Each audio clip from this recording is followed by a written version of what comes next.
Welcome to TechSphere Podcast. We're diving into something you guys really seem to be into. If you feel like this, quit your job today. Yeah, that's a title that really makes you stop and think, doesn't it? For sure. Thanks for tuning in, everyone. Don't forget to hit that like button, subscribe to the channel, and share this with your friends, especially if they're thinking about quitting their jobs. So you sent us this YouTube video with Mo Gawdat. He was the chief business officer at Google X, and he wrote the book Unstress.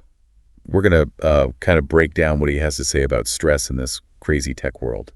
What really hit me was how Mo goes beyond just regular stress tips. He digs into these big forces, the things that make life so stressful these days. Yeah, right off the bat, he's talking about this perfect storm of stressors. It's like economic instability, geopolitical tensions, the climate crisis, and then you throw in technology like AI. It's happening so fast, too. Yeah, it's that constant feeling of change, like everything's going a million miles an hour. And Mo says that's what's making this time period so uniquely stressful. And he keeps coming back to a few specific things, like rising national debt. Right. At the possibility of global conflict, and then this crazy fast development of AI. Those are the big ones, he says, that are driving this stress. And then he throws in this thing about the end of truth, like how information's being manipulated in AI could make it even harder to figure out what's real. Right. It's deeper than just fake news. It's like we don't even know what to trust anymore, who to believe. Yeah. And all that uncertainty, it just makes you anxious. Think about it, AI, that's so good at mimicking human conversation that you can't even tell if it's a real person or a bot. You have to wonder, what does that do to our relationships? What does that do to, our sense of reality? Oh, I know. It's like this feeling of, is this even real? Yeah. Can I trust what I'm seeing or hearing? It's exhausting. And then Mo throws this out there. He says, stress is the new addiction. At first, I was like, wait, what? Yeah, I get that. It sounds kind of strange. But he's not saying feeling stressed is addictive, right? Yeah. It's more about how we relate to stress. Exactly. He's saying that being busy has become like a status symbol. Yeah. We're so uncomfortable just sitting still, So we overcommit, we pack our schedules, and we end up in this constant state of go, go, go. It's like we're addicted to that feeling. Yeah. It's like when you're binge watching a show. Right. You say you'll just watch one more episode, and then it's 3 a.m. Oh, totally. Mo actually uses a similar analogy. He says, we tell ourselves we're too busy, but it's a lie. We think we have to be this busy, but do we? It's such a good point. And the crazy thing is, Mo, who's dedicated his life to this stuff, understanding stress, he admits he falls into the same trap. He says he burns out after every book launch, even though he knows better. Wow. It shows how sneaky the stress addiction really is. And that's what got me thinking, how many times have I told myself, I'm too busy for things I actually enjoy? Things that would probably make me less stressed? Yeah. I'm starting to see this stress addiction in my own life. Yeah. I bet a lot of our listeners can relate to that. Absolutely. It's like a wake-up call. And Mo has this thing he calls the burnout equation. It explains how it all happens. Basically, he's saying burnout isn't one big thing. It's lots of little stressors that build up over time, the number of them, how intense they are, how long they last, how often they happen. It's all multiplied together. Like each stressor adds a little more weight on your shoulders, and then eventually something small can be the thing that makes you break. Like the straw that broke the camel's back. Yeah. Okay, so how do we prevent that overload from happening in the first place? Yeah. Mo talks about a 3L strategy. Limit, learn, and listen. Sounds simple enough. Right. But how do we put it into action? Okay, so let's break it down. Limit is all about reducing the number of stressors in your life, setting boundaries, saying no more often, and decluttering, both physically and mentally. Mo even talks about getting rid of stuff he doesn't use and being super picky about which meetings he goes to. So it's about creating space in your physical environment and your schedule. Exactly. Then there's learn. That one focuses on building skills to manage stress better. This could be mindfulness stuff or getting better at communicating or figuring out your own early warning signs for stress. It's like building up your toolkit to deal with whatever comes your way. Oh, I like that. So it's being proactive instead of reactive, like equipping yourself to handle stress before it becomes overwhelming. Exactly. And then listen. This is about paying attention, really tuning in to what your body, mind, and emotions are telling you about your stress level. Mo actually suggests doing a body scan to notice any physical tension or discomfort you might be holding. It's like checking your internal alarm system before it goes off. I'm definitely putting body scan on my to-do list. And then there's this really interesting thing he does where he ties all of this back to the idea of increasing your square area. Square area. Yeah, he uses this analogy from physics. Like if you want to carry more weight, you need a wider base to support it. Okay, I'm kind of curious about this square area thing. Can you explain that a bit more? Yeah. For those of us who haven't thought about physics since high school. Yeah, sure. So how well we deal with stress, it doesn't just depend on the stuff happening around us, the external challenges. It also depends on our internal resources, our skills, our support systems, how well we can regulate our emotions. Yeah. Like think of building a house. A stronger foundation can handle a heavier load. That foundation, that's your square area. So even if the challenges are really tough, if we have strong internal resources, we can handle them better. You got it. Mo actually puts it into a simple stress equation. Challenge divided by resources equals stress. Okay. The more we can increase our resources, that square area, the less these big challenges will impact us. I'm starting to see how this all fits together. It's not about eliminating stress completely, which is probably impossible anyway. It's about learning how to deal with challenges more effectively and bouncing back faster. That's a great way to put it, and this leads perfectly into Mo's concern about our culture of maximizing without a ceiling. We're always pushing for more, but we never really stop to define what enough is. It's like we're stuck on a treadmill, afraid to slow down, let alone get off. But Mo did get off that treadmill, right? Oh. He left Google X right when he was at the top. What made him make that decision? Well, I think that decision says a lot about what he values. He could have made more money, had even more status, but he chose his own well-being instead. He set this limit of 20 speaking engagements a year, no matter how good the offer was. It's such a strong example of resisting that pressure to constantly maximize. It makes you think, how does this pressure to maximize affect our own lives? Where do we feel like we're on that treadmill, always striving for more without asking if it's what we really want? And that's where we'll leave it for now. Join us for part 2, where we'll dig deeper into Mo Gawdat's ideas on stress, unstress, how to find that balance in life. It's interesting how this whole maximize without a ceiling thing kind of ties into the anxieties around AI and jobs disappearing. Mo points out that a lot of tech development is driven by profit, not necessarily what's good for people. Yeah, he even uses Google.org as an example. He says they could have more impact if they gave away their code instead of just money. Makes you wonder, whose needs are actually being met here, Exactly. Like, if AI is supposed to make things easier, who is it actually helping? Is it making life better for everyone or just for the people who are already powerful? It's something to think about. So how do we navigate all this rapid change, as individuals? Mo talks about becoming unstressful, but honestly, that sounds kind of overwhelming in itself. Where do we even start? Well, it's not about becoming some kind of Zen master who never feels stress, right? It's more about changing how we think about stress, building up those internal resources so we can deal with whatever comes our way, with more calmness and resilience. It's like being able to bend without breaking. Okay, that makes sense. So it's about becoming more adaptable, more flexible with all this change. But how do we actually do that? It's easy to say don't stress, but actually doing it is a whole other story. One technique Mo really pushes is questioning our thoughts. He has this method he calls Meet Becky, where you basically sit down with your anxiety and have a conversation with it. Let your brain express all those worries and fears instead of trying to shut them down. So it's like acknowledging those thoughts and feelings, but not letting them control you. That's an interesting way to look at it. Exactly. It's about developing this internal observer, the part of you that can step back and see things a little more objectively. It takes practice, but it can be really helpful. I'm seeing now how this connects back to those 3 L's we talked about earlier. Limiting stressors creates space. Learning coping mechanisms gives you tools, and listening to your body helps you recognize when you need to use those tools. You got it. It's a whole package approach. You're recognizing that stress affects us on all these different levels, physically, mentally, emotionally, even spiritually. Mo also talks about finding moments of stillness, even in unexpected places.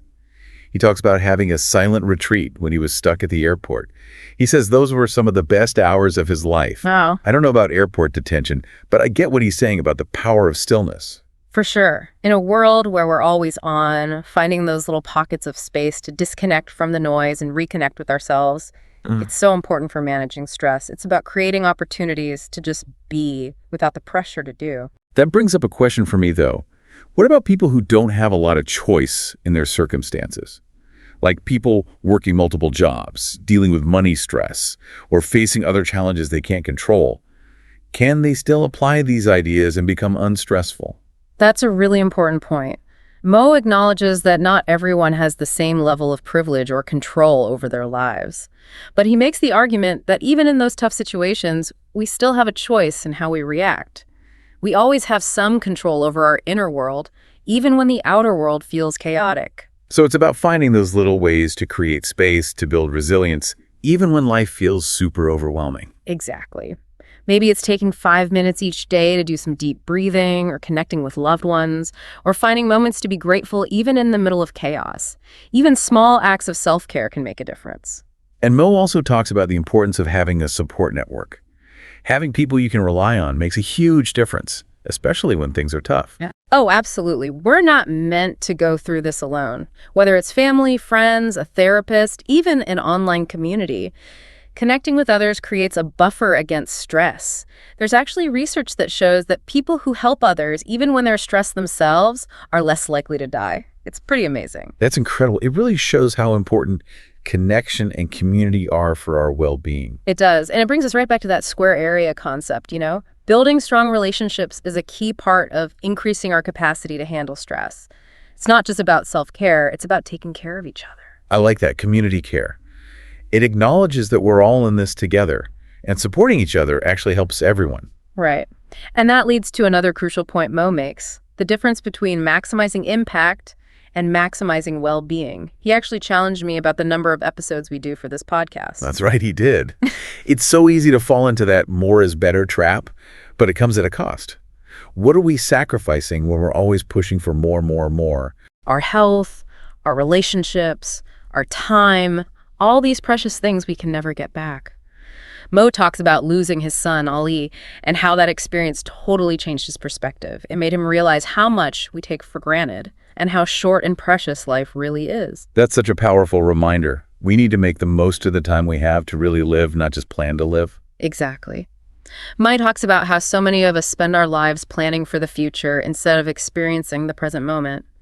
He says the present moment is all we really have, and that investing in our well-being and our relationships is the most valuable investment we can make. Makes you think about your priorities, doesn't it?